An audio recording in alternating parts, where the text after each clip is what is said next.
ಒಂದು ತಂಡ ಹೋಗುವುದಂತೆ, ಒಂದು ಕಾಂಟ್ರಾಕ್ಟ್ ಆಗಿ ಹೋಗುವುದಂತೆ, ಒಂದು ದೈವಾರಾಧಕರ ಮೇಳ ಬರುವುದಂತೆ, ಅದರ ಹೊರತಾಗಿ ಆ ಒಂದು ವ್ಯಾಪಾರೀಕರಣದ ರೀತಿಯಲ್ಲಿ ಕೊಂಡೋಗೋದನ್ನ ನಾನು ಆಕ್ಷೇಪಿಸ್ತೇನೆ. ನಾನು ಅದನ್ನು ಒಪ್ಪೋದಿಲ್ಲ. ಯಾವುದೇ ಕಾರಣಕ್ಕೂ ಹೆಜ್ಜೆ ತಪ್ಪುವಂತ ಕೆಲಸವನ್ನ ದೈವಾರಾಧಕರು ಮಾಡಬೇಡಿ. ದೈವಾರಾಧನೆಯನ್ನ ನೀವು ಅಲ್ಲಿ ಮಾಡುವಂತದ್ದು ಬೆಂಕಿಯನ್ನ ಮಡಿಲಲ್ಲಿ ಕಟ್ಟಿಕೊಂಡಾಗೆ, ಸರ್ಪವನ್ನ ನಿಮ್ಮ ಜೊತೆ ಮಲಗಿಸಿಕೊಂಡಂತೆ. ಯಾವಾಗ ಅದು ನಿಮಗೆ ತೊಂದರೆಯನ್ನು ಕೊಡ್ತದೆ, ಅದರ ವ್ಯವಸ್ಥೆಗೆ ಧಕ್ಕೆ ಆದ್ರೆ ಅದನ್ನ ಸರೀಸೃಪ ಸರ್ಪವನ್ನು ಹುತ್ತದಲ್ಲಿಟ್ಟು ಆರಾಧಿಸಿದ್ರೆ ಮಾತ್ರ ಅದು ಗೌರವ. ಹೊರಗೆಳೆದು ಅದಕ್ಕೆ ತೊಂದರೆ ಮಾಡಿ ಮುದ್ದಿಸ್ತೇನೆ ಅಂತ ಹೇಳಿದ್ರೆ ಅದು ತನ್ನ ಗುಣವನ್ನು ತೋರಿಸ್ತದೆ.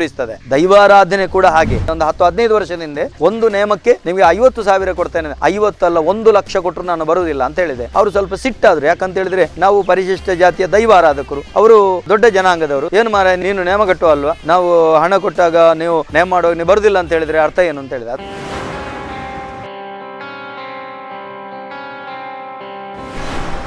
ನಮಸ್ಕಾರ, ನಾನು ದಯಾನಂದ ಕತ್ತಲ್ ಸರ್. ಒಬ್ಬ ದೈವಾರಾಧಕನಾಗಿ ಸಂಪ್ರದಾಯಬದ್ಧವಾಗಿ ದೈವಾರಾಧನೆಯನ್ನು ಮಾಡ್ತಾ ಇರುವವನಾಗಿ ನನಗೆ ಬಹಳ ನೋವಾಗ್ತಾ ಇದೆ ಪ್ರಸ್ತುತ ಘಟನೆಗಳು.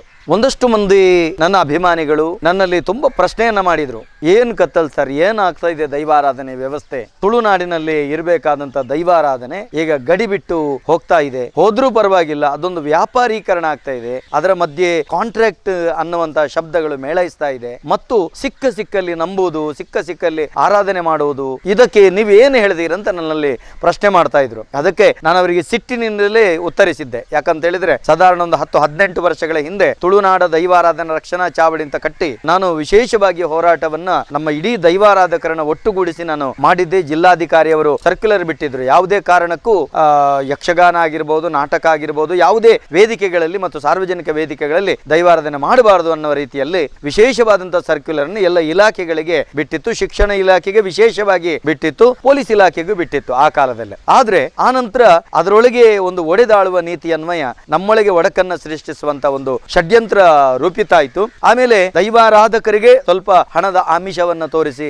ಅವರು ಅಲ್ಲಲ್ಲಿ ಒಂದು ಕೋಲವನ್ನ ಕಟ್ಟುವಂತದ್ದು, ಬೇರೆ ಬೇರೆ ರೀತಿಯಲ್ಲಿ ದೈವಾರಾಧಕರು ಸಾಂಪ್ರದಾಯಿಕ ಚೌಕಟ್ಟಿನಿಂದ ಒಂದು ಇಳಿಯುವಂತ ವ್ಯವಸ್ಥೆಯನ್ನ ಕೆಲವು ಹಣದ ವ್ಯಾಮೋಹಿಗಳನ್ನ ಹಿಡ್ಕೊಂಡು ಅದರಲ್ಲಿ ಅವರು ಸಫಲರಾದರು. ಬಹಳ ನೋವಾಯ್ತು. ನನ್ನಲ್ಲಿ ಒಂದು ಸಾರಿ ಮುಖವರ್ಣಿಕೆಯ ಬಗ್ಗೆ ಒಂದು ಕಮ್ಮಟ ಆಗಬೇಕು ಅಂತ ಹೇಳುವಾಗ ಎಲ್ಲ ದೈವಾರಾಧಕರನ್ನ ಮನವೊಲಿಸಿ ಇದರಲ್ಲಿ ಜನಪದೀಯತೆ ಯಾವುದು, ದೈವಿಕ ಯಾವುದು, ಇದನ್ನು ಸರಿಯಾಗಿ ಪರಾಮರ್ಶಿಸಿ ಜನಪದೀಯವಾದಂತ ಕಲೆಗಳನ್ನ ಮಾತ್ರ ಅದನ್ನ ಪ್ರದರ್ಶನಕ್ಕೆ ಅವಕಾಶವನ್ನು ಕಲ್ಪಿಸಬೇಕು ಅಂತ ನಾನು ಇಷ್ಟೇ ಹೇಳಿದ್ದು. ಅಷ್ಟರಲ್ಲಿ ನನ್ನನ್ನು ಬಿಟ್ಟು ಬೇರೆಯವರಿಗೆ ಒಂದು ಸಂಪರ್ಕ ಮಾಡಿ ಅವರಿಗೆ ಒಂದು 50,000 ಮೊತ್ತಗಳನ್ನು ಕೊಟ್ಟು ಅವರಲ್ಲಿ ಮಾಡಿಸುವಂತ ವ್ಯವಸ್ಥೆ ಮಾಡಿದ್ರು. ಕೆಲವರು ದೊಡ್ಡ ಜನಗಳು ಇಲ್ಲಿ ನೇಮವನ್ನು ಕೂಡ ಕಟ್ಟಿದ್ರು. ಆ ವೇಷವನ್ನ, ಉಳ್ಳಾಯ ನೇಮವನ್ನ, ಬೇರೆ ಬೇರೆ ವೇಷವನ್ನ ಕಟ್ಟಿದಂತ ಒಂದು ಘಟನೆ ನಡೆಯಿತು. ಆ ಸಂದರ್ಭದಲ್ಲಿ ನಾವು ಮೌನಕ್ಕೆ ಶರಣಾಗುವಂತ ಪರಿಸ್ಥಿತಿ ನಿರ್ಮಾಣ ಆಯಿತು. ಯಾಕಂತ ಹೇಳಿದ್ರೆ ಯಾವ ರೀತಿ ಮಾತಾಡೋದು, ಬೇಲಿಯೇ ಎದ್ದು ಹೊಲ ಮೇದಾಗ ಏನ್ ಮಾಡ್ಲಿಕ್ಕೆ ಆಗತ್ತೆ. ಪ್ರಸ್ತುತ ಘಟನೆಗಳು ಬಹಳ ನೋವಾಗ್ತಾ ಇದೆ. ತುಳುನಾಡಿನಲ್ಲಿ ದೈವಾರಾಧನೆ ಯಾಕೆ ನಡೀಬೇಕು,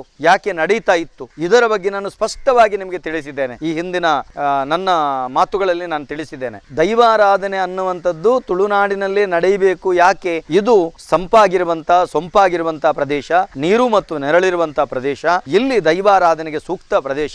ಒಂದು ಸೂಕ್ಷ್ಮ ಉತ್ತರ ಹೇಳುವುದಂತಿದ್ರೆ, ನಾನೊಂದು ಕಡೆ ಮಡತನ ಸೇವೆ ಮತ್ತು ಉರುಳು ಸೇವೆಯ ಬಗ್ಗೆ ನಾನು ಮಾತನ್ನ ಹೇಳಿದ್ದೆ. ಯಾಕೆ? ಘಟ್ಟದ ಮೇಲೆ ಹೋದ್ರೆ ಸರೀಸೃಪ ಸರ್ಪವನ್ನ ಹೊಡೆದುಕೊಳ್ತಾರೆ, ತುಳುನಾಡಿನಲ್ಲಿ ಪೂಜಿಸ್ತಾರೆ. ಇದರ ಒಳತಿರುಳು ಏನು ಎನ್ನುವುದನ್ನ ನಾನು ಬಹಳ ಸ್ಪಷ್ಟವಾಗಿ ನಾನು ಹೇಳಿದ್ದೆ. ಇದರ ಅರ್ಥ ತುಳುನಾಡಿನಲ್ಲಿ ನಾಗಾರಾಧನೆಯ ಒಂದು ಮೌಲ್ಯ ಏನು, ಇಲ್ಲಿ ಮಣ್ಣೇ ಶ್ರೇಷ್ಠ, ಈ ಮಣ್ಣಿನಲ್ಲಿ ಆರಾಧನೆ ದೈವಾರಾಧನೆ ನಡೆದರೆ ಮಾತ್ರ ಅದೊಂದು ವಿಶೇಷವಾದಂತಹ ಶಕ್ತಿಯುತವಾಗಿ ನಡೆಯುವಂತದ್ದು. ಹಿಂದಿನವರು ಬಹಳ ಅದ್ಭುತವಾದಂತಹ ಸಾಂಪ್ರದಾಯಿಕ ಚೌಕಟ್ಟನ್ನ ಇದಕ್ಕೆ ಹಾಕಿ ಕೊಟ್ಟಿದ್ದಾರೆ. ಅದನ್ನು ಮೀರಿ ಹೋಗುವಂತದ್ದು ಎಷ್ಟು ಸರಿ? ತುಳುವಲ್ಲಿ ನುಡಿಕಟ್ಟಿದೆ, ಪರತೆಯನ್ನು ನಿಗಿಪಡ ಹೊಸತ್ತನ್ನು ತೋಡಡ ಅಂತ ಹೇಳಿದ್ರೆ, ಹಳೆಯದನ್ನ ನೀನು ಮುಚ್ಚಿ ಹಾಕಬೇಡ, ಹೊಸತನ್ನ ನೀನು ಸೃಷ್ಟಿಸಬೇಡ ಅನ್ನುವಂಥದ್ದನ್ನ ಬಹಳ ಅದ್ಭುತವಾಗಿ ನುಡಿಕಟ್ಟಲ್ಲಿ ನಮಗೆ ಕೊಟ್ಟಿದ್ದಾರೆ. ಆದ್ರೆ ಎಲ್ಲವನ್ನೂ ಮೂಲದಲ್ಲಿ ಇಡ್ಲಿಕ್ಕೆ ಆಗುವುದಿಲ್ಲ, ಒಂದಷ್ಟು ಪರಿವರ್ತನೆ ಆಗ್ಬೇಕಾಗ್ತದೆ. ಆದ್ರೆ ಪರಿವರ್ತನೆ ಮಾಡುವಲ್ಲಿ ದೈವಾರಾಧನೆ ಮೂಲ ಸೊಗಡು ನಾಶ ಆಗಬಾರ್ದಲ್ಲ. ನಾನು ಹೇಳುವಂತದ್ದು ನಿಮ್ಮಲ್ಲಿ ಒಂದು ಎಚ್ಚರಿಕೆಯನ್ನು ಹೇಳ್ತೇನೆ. ದೈವಾರಾಧನಾ ಕಲಾವಿದರಲ್ಲಿ ಇನ್ನು ಮುಂದೆ ಒಂದು ವೇಳೆ ಹೆಜ್ಜೆ ತಪ್ಪಿ ನೀವು ನಮ್ಮ ವ್ಯಾಪ್ತಿಯನ್ನ ಬಿಟ್ಟು ದೈವಾರಾಧನೆ ಏನದು ಒಂದು ತಂಡ ಹೋಗುವುದಂತೆ, ಒಂದು ಕಾಂಟ್ರಾಕ್ಟ್ ಆಗಿ ಹೋಗುವುದಂತೆ, ಒಂದು ದೈವಾರಾಧಕರ ಮೇಳ ಬರುವುದಂತೆ, ಅವರನ್ನೇ ಅಲ್ಲಿ ಸ್ವಾಗತಿಸಲಿ. ನಾನು ಹೇಳುವಂತೆ ಬೇರೆ ಅವರಿಗೆ ಗೌರವಿಸುವುದಕ್ಕೆ, ಸನ್ಮಾನಿಸುವುದಕ್ಕೆ, ಅವರಿಗೆ ರಾಜ್ಯ ಪ್ರಶಸ್ತಿ ಕೊಡುವುದಕ್ಕೆ, ರಾಷ್ಟ್ರ ಪ್ರಶಸ್ತಿ ಕೊಡುವುದಕ್ಕೆ ಅವರನ್ನು ಸ್ವಾಗತಿಸಲಿ. ಅದರ ಹೊರತಾಗಿ ಇಲ್ಲಿಂದ ನಾವೊಂದು ತಂಡ ಮಾಡ್ಕೊಂಡು ಹೋಗೋದು ಎಲ್ಲ ಇಲ್ಲಿನ ಒಂದು ವ್ಯಾಪಾರೀಕರಣದ ರೀತಿಯಲ್ಲಿ ಕೊಂಡು ಹೋಗೋದನ್ನ ನಾನು ಆಕ್ಷೇಪಿಸ್ತೇನೆ. ನಾನು ಅದನ್ನು ಒಪ್ಪೋದಿಲ್ಲ. ಯಾಕಂತ ಹೇಳಿದ್ರೆ ನಾನು ಒಪ್ಪುವುದಂತಲ್ಲ, ಇಲ್ಲಿನ ಒಂದು ಶ್ರದ್ಧಾವಂತ ದೈವ ಆರಾಧಕರು ಕೂಡ ಖಂಡಿತವಾಗಿ ಒಪ್ಪೋದಿಲ್ಲ. ಆದ್ರಿಂದ ನಿಮ್ಮಲ್ಲಿ ನಾನು ವಿನಂತಿಸೋದು, ಯಾವುದೇ ಕಾರಣಕ್ಕೂ ಹೆಜ್ಜೆ ತಪ್ಪುವಂತ ಕೆಲಸವನ್ನ ದೈವ ಆರಾಧಕರು ಮಾಡಬೇಡಿ. ನಿಮ್ಗೆ ದೇಶ ವಿದೇಶಗಳಲ್ಲಿ ನಿಮ್ಮ ಪ್ರಾರ್ಥನಾ ಸಾಹಿತ್ಯವನ್ನ ಹಾಡಿ, ಪ್ರಾರ್ಥನವನ್ನ ಹಾಡಿ, ಅದು ಜನಪದ ಕಲೆ. ಅಷ್ಟು ಮಾತ್ರವಲ್ಲದೆ ನಿಮ್ಮ ಸಿರಿ ಸಿಂಗಾರದ ಏನು ಅಲಂಕಾರಗಳಿದ್ದಾವೆ, ದೀಪಾಲಂಕಾರಗಳು, ವೇದಿಕೆ ಅಲಂಕಾರಗಳನ್ನ ಇದನ್ನೆಲ್ಲ ನೀವು ಮಾಡಿ, ಅದೆಲ್ಲ ನಿಮ್ಮ ಕರಚಳಕ. ಅದರಲ್ಲಿ ಎಷ್ಟು ಸುಂದರವಾಗಿ ವೇದಿಕೆಯನ್ನ ಅಲಂಕರಿಸುವುದು, ಆ ಮುಖೇನ ನಿಮ್ಮ ಸಂಪಾದನೆಯನ್ನು ಮಾಡುವುದರಲ್ಲಿ ನನ್ನ ಯಾವುದೇ ರೀತಿಯ ಅಡ್ಡಿ ಇಲ್ಲ. ದೈವಾರಾಧನೆಯನ್ನ ನೀವು ಇಲ್ಲಿಂದ ಹೋಗಿ ಅಲ್ಲಿ ಪ್ರತಿಷ್ಠೆ ಮಾಡೋದು, ಅಲ್ಲಿ ನಂಬೋದು, ಅಲ್ಲಿ ಕೋಲ ಮಾಡೋದು, ಅಲ್ಲಿ ಒಂದು ಕಡೆ ನಡೆದಿದೆ ಹೇಳಲಿಕ್ಕೆ, ಕೆಲವರು ಅದನ್ನು ಗೌಪ್ಯವಾಗಿ ಇಟ್ಟಿದ್ದಾರೆ. ಮುಂಬೈಯಲ್ಲಿ ನಡೀತದೆ, ನೀವ್ಯಾಕೆ ಅಡ್ಡಿ ಮಾತಾಡುವುದಿಲ್ಲ? ನಡೆದಿದೆ ಒಂದು ಕಡೆ, ಒಂದು ದೈವವನ್ನ ಕಟ್ಟಿದಲ್ಲಿಂದಲೇ ಬಂಧಿಸಿದಂತ ಘಟನೆ ಮುಂಬೈಯಲ್ಲಿ ನಡೆದಿದೆ. ಅದನ್ನು ಮುಚ್ಚಿ ಹಾಕಿದ ಪ್ರಕರಣ ಇದೆ. ಎಲ್ಲಿ ಮಾಡುವುದಂತಿದ್ರು ಅದರ ಸಂಪ್ರದಾಯಕ್ಕೆ ಧಕ್ಕೆ ಆಗ್ತದೆ ಅನ್ನುವಂಥದ್ದನ್ನು ನೀವು ಅರ್ಥ ಮಾಡ್ಕೊಳ್ಬೇಕು. ಆದ್ರಿಂದ ನಾನು ಹೇಳ್ತೇನೆ, ನಿಮ್ಗೆ ಎಚ್ಚರಿಕೆಯನ್ನು ಕೊಡ್ತಾ ಇದ್ದೀನಿ, ಇನ್ನು ಮುಂದಕ್ಕೆ ದೈವಾರಾಧನೆಯನ್ನ ನೀವು ಈ ರೀತಿ ವ್ಯಾಪಾರೀಕರಣಕ್ಕೆ ಕೊಂಡೋಗುವುದಂತಾದ್ರೆ ದೈವಾರಾಧಕರ ಪರವಾಗಿ ಮಾತಾಡುವುದನ್ನು ನಾನು ನಿಲ್ಲಿಸ್ತೇನೆ. ನಿಮ್ಮ ಸಮಸ್ಯೆಗಳ ಬಗ್ಗೆ ಮಾತಾಡುವುದಿಲ್ಲ, ನಿಮ್ಮ ಕಷ್ಟಗಳ ಬಗ್ಗೆ ನಾನು ಮಾತಾಡುವುದಿಲ್ಲ, ನಿಮಗೆ ಬೇಕಾಗುವಂತ ಯಾವುದೇ ಕಾನೂನಿನ ರೀತಿ ರಕ್ಷಣೆ ಬಗ್ಗೆ ನಾನು ಖಂಡಿತವಾಗಿ ಮಾತಾಡುವುದಿಲ್ಲ. ಯಾಕಂತ ಹೇಳಿದ್ರೆ, ಯಾಕೆ ನನ್ಗೇನು ಹುಚ್ಚ? ನಾನು ಯಾಕೆ ಮಾತಾಡಬೇಕು? ನನಗೇನು ಲಾಭಕ್ಕೋಸ್ಕರ ಮಾತಾಡುವುದಲ್ಲ, ನನಗೆ ಯಾವುದೇ ಲಾಭ ಬೇಡ. ದೈವಾರಾಧನೆ ವಿಭಾಗದಲ್ಲಿ ನನಗೆ ಸಂಪ್ರದಾಯವಾಗಿ ಕಟ್ಟಿಕೊಂಡು ಬಂದಿರುವಂತ ನೇಮ ಇದೆ, ಅದನ್ನೇ ಮಾಡ್ಕೊಂಡಿರ್ತೇನೆ. ಅಷ್ಟು ಮಾತ್ರವಲ್ಲದೆ ನನಗೆ ಯಾವುದೇ ರೀತಿಯ ದೈವಾರಾಧನೆಯ ಬಗೆಗಾಗಿ ಸರ್ಕಾರದ ಸವಲತ್ತುಗಳನ್ನು ನಾನು ಆಶಿಸ್ತಾ ಇಲ್ಲ. ನಾನೊಬ್ಬ ಕೇಂದ್ರ ಸರ್ಕಾರಿ ಉದ್ಯೋಗಿಯಾಗಿದ್ದೇನೆ. ಆದ್ರೆ ದೈವಾರಾಧನೆಯ ಕಟ್ಟುವವರು ನೀವು ಆಗಿದ್ದೀರಿ, ನಿಮಗೆ ತುಂಬಾ ಸಮಸ್ಯೆಗಳಿದ್ದಾವೆ, ಈ ಬಗೆಗಾಗಿ ಸರ್ಕಾರ ಕಣ್ ತೆರೆಯಬೇಕು ಅನ್ನೋ ನಿಟ್ಟಿನಲ್ಲಿ ನಿಮ್ಮೊಂದಿಗೆ ನಾವಿದ್ರೆ, ನೀವು ಇದನ್ನೇ ವ್ಯಾಪಾರ ಮಾಡ್ಕೊಂಡು ಹೋಗುದಂತಿದ್ರೆ ನಿಮ್ಮ ಬಗೆಗಾಗಿ ನಾವು ಎಷ್ಟು ನಿಮ್ಮ ಬೆನ್ನ ಹಿಂದಿರಬೇಕು? ಆದ್ರಿಂದ ದಯವಿಟ್ಟು ನಾನು ವಿನಂತಿಸಿಕೊಳ್ತಾ ಇದ್ದೇನೆ, ಇದನ್ನ ಅರಿಯದೆ ತುಳುನಾಡು ಬಿಟ್ಟು ಮಾಡುವುದಂತಿದ್ರೆ ನೋಡಿ, ದೈವಾರಾಧನೆಯನ್ನ ನೀವು ಅಲ್ಲಿ ಮಾಡುವಂತದ್ದು ಬೆಂಕಿಯನ್ನ ಮಡಿಲಲ್ಲಿ ಕಟ್ಟಿಕೊಂಡಾಗೆ, ಯಾವಾಗ ಅದು ಸುಟ್ಟು ಹಾಕ್ತದೆ ಅಂತ ಗೊತ್ತಾಗುದಿಲ್ಲ.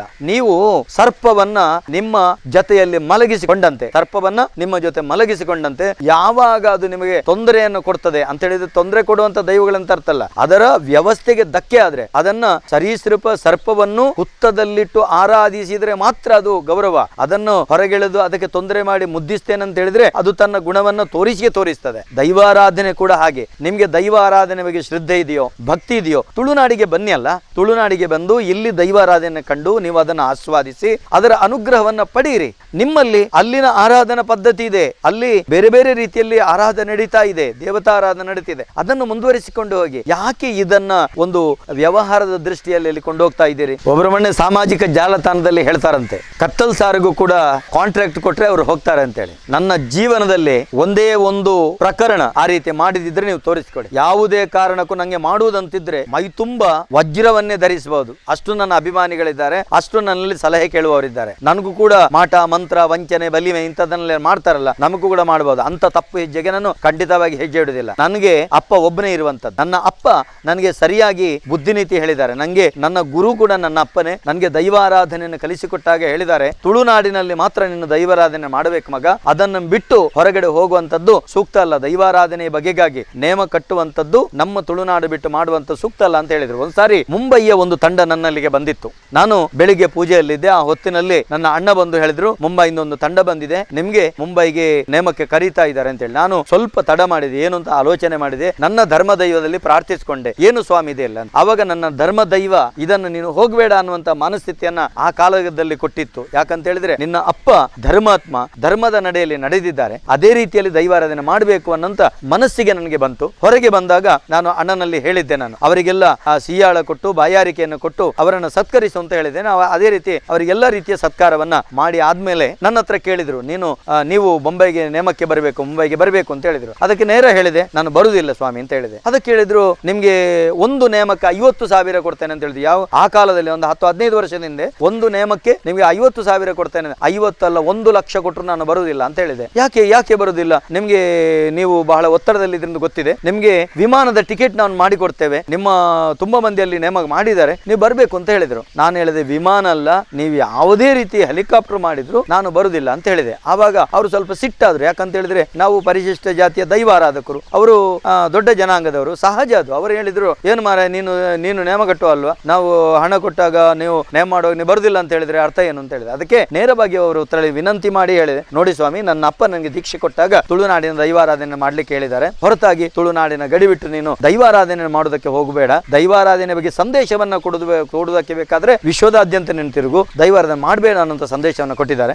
ನೀವು ಮಾಡ್ತಾ ಇದ್ದೀರಿ, ಅದಕ್ಕೆ ನನ್ನ ಒಪ್ಪಿಗೆ ಇಲ್ಲ, ಆದ್ರೆ ಅಡ್ಡಿ ಖಂಡಿತ ಇಲ್ಲ, ನೀವು ಏನ್ ಬೇಕಾದ್ರೂ ಮಾಡ್ಕೊಳ್ಳಿ, ನನ್ನದು ಅಡ್ಡಿ ಇಲ್ಲ, ಆದ್ರೆ ನಾನಂತೂ ಖಂಡಿತ ಬರುವುದಿಲ್ಲ ಅಂತ ಹೇಳಿದ್ದೇನೆ. ಇದನ್ನು ನಾನು ಯಾವತ್ತೂ ಉಲ್ಲೇಖಿಸ್ತೇನೆ, ಅದಕ್ಕೆ ಸಾಕ್ಷಿ ಬೇಕಂತಿದ್ರೆ ನಾನು ಯಾವತ್ತೂ ತೋರಿಸ್ತೇನೆ. ಇವಾಗ್ಲೂ ಇದ್ದಾರೆ ನನಗೆ ಆ ದಿವಸ ಕರೆದವರು, ಇವಾಗ್ಲೂ ಇದ್ದಾರೆ. ನಾನು ಯಾರ ಹೆಸರನ್ನು ಹೇಳೋದಿಲ್ಲ, ಯಾರನ್ನು ಅವಹೇಳನ ಮಾಡುವಂಥದ್ದು, ಯಾರನ್ನು ನಿಂದನೆ ಮಾಡುವಂಥದ್ದು ನನ್ನ ಗುರಿಯಲ್ಲ. ಹಾಗೆ ಮಾಡುವುದಂತಿದ್ರೆ ನನಗೆ ಬೇಕಾದಷ್ಟು ನಿಯಮಗಳಿದ್ದಾವೆ. ಒಂದು ದಿವಸ ಪುರುಸೊತ್ತಿಲ್ಲದೆ ನನಗೆ ದೈವಗಳ ಕೆಲಸವನ್ನ ಮಾಡ್ಲಿಕ್ಕೆ ಅವಕಾಶ ಇತ್ತು, ಆದ್ರೆ ಅಂತದ್ದೆಲ್ಲ ಮಾಡ್ತಾ ಇಲ್ಲ. ನಾನು ಪಾರಂಪರಿಕವಾಗಿ ಏನಿದೆ ಅದನ್ನ ಮಾತ್ರ ನಾನು ಮಾಡ್ತಾ ಇದ್ದೇನೆ. ಆದ್ರಿಂದ ಎಲ್ಲರಲ್ಲಿ ವಿನಂತಿಸು, ದಯವಿಟ್ಟು ದೈವಾರಾಧಕರು ನಮ್ಮ ಹಿರಿಯರು ಶ್ರದ್ಧೆಯಿಂದ, ನಿಯಮನಿಷ್ಠೆಯಿಂದ, ಸತ್ಯಸಂಧತೆಯಿಂದ ದೈವಾರಾಧನೆ ಮಾಡಿಕೊಂಡು ಬಂದಿದ್ದಾರೆ. ದಯವಿಟ್ಟು 3 ದಿವಸದ ಬಾಳು, ನಾವು ಕೋಟಿ ಸಂಪಾದನೆ ಮಾಡಿದ್ರು ಸಾಯೋದೆ, ನಾವು 100 ಸಂಪಾದನೆ ಮಾಡಿದ್ರು ನಾಳಿನ ದಿವಸ ಸಾಯೋದೆ. ಯಾರು ವಜ್ರ ಆಯುಷ್ಯವನ್ನು ಪಡ್ಕೊಂಡವರು ಯಾರು ತುಳುನಾಡಿನಲ್ಲಿ ಇಲ್ಲ. ಆದ್ರಿಂದ ಮರ್ಯಾದೆಯಲ್ಲಿ ನಾವು ಬದುಕಿ, ಮರ್ಯಾದೆಯಲ್ಲಿ ದೈವಗಳ ಸೇವೆ ಮಾಡಿದ್ರೆ ಆ ದೈವ ಅನುಗ್ರಹದ ಕೀರ್ತಿ ಉಂಟಲ್ಲ, ಅದು ಶಾಶ್ವತವಾಗಿ ನಮ್ಮನ್ನ ರಕ್ಷಿಸ್ತದೆ, ನಮ್ಮ ಸಂತಾನವನ್ನು ಕೂಡ ಅದು ರಕ್ಷಿಸ್ತದೆ. ಯಾವುದೇ ರೀತಿಯ ನಮಗೆ ತೊಂದರೆ ಆಗದ ರೀತಿಯಲ್ಲಿ